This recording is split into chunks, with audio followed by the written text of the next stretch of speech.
kulanti wacan wanaagsan daawadayaal fadlan haddii aad nagu cusubtay channelka subscribe saar isla markaana gambalaalka yarkaasi taabo ku mahadsantahay la socodkaaga iyo waqtigaaga qaaliga nasisay waxa soo dhaweynaynaa saaxiibada cusub hadda nagu soo biiri raba waxaan se mahad celinaynaa saaxiibada hore nala socon jiray nagu xidhnaa waxaan leenahay aad iyo aad baad ugu mahadsantiin waqtigiina qaaliga iyo sida aad noogu sharafteen subscribe-ta dabcan aan ka gudubnay intaas oo aynu hore u sii gudagalno fanaanka weyne qamar suugaani oo maantaydii hayno warar xasaasi ah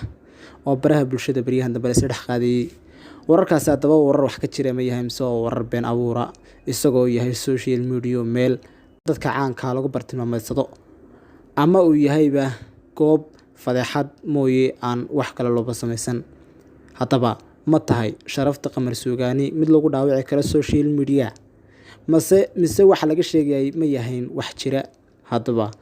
dhawaan waxaan ogeyn in sharafta hablaha Soomaaliyeed lagu dhaawacay baraha bulshada balse maanta oo ay tahay in haddana qamar suugaani wax laga sheego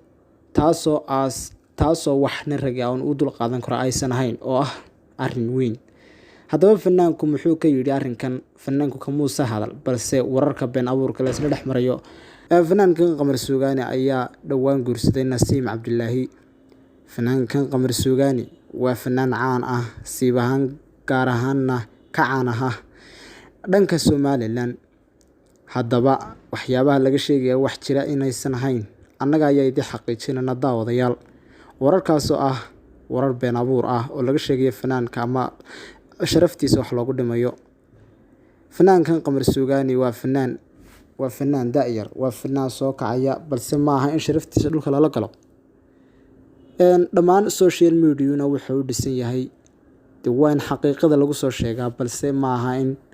dadka sharaftooda lagu bartilmaameedsado sidii wada ogeyn dhaawac culus oo ka soo gaaray hablaheena Soomaaliyeed qaar ka mid ah